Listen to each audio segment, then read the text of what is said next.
Samantala, pumanaw na mga kabrigada sa edad na 76 ang isa sa mga heavyweight boxing legend na si George Foreman. Ang naturang ulat mga kabrigada ay kinumpirma mismo ng kanyang pamilya.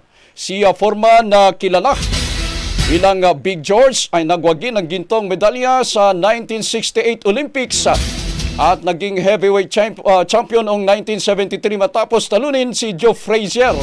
Isa sa pinakatanyag na laban niya ay ang Rumble in the Jungle noong 1974 laban kay Muhammad Ali kung saan siya ay natalo. Matapos magretiro noong 1977, nagbalik sa boxing noong 1987 at muling naging champion noong 1994 sa edad na 45 na ginagawa siyang pinakamatandang heavyweight champion sa kasaysayan. Bukod sa boxing mga kabrigada, naging matagumpay na negosyante si Foreman, partikular sa pamamagitan ng George Foreman Grill na nakabenta na mahigit 100 milyong unit. Siya rin ang naging ordained minister at nagtatag ng George Foreman Youth and Community Center. Sa kanyang pagpanaw, nagpaabot ng pagkikiramay ang iba't ibang mga personalidad sa sports, kabilang sina Mike Tyson at Scottie Pippen na nagpahayag ng kanilang paghanga sa kanyang kontribusyon sa boxing at sa komunidad.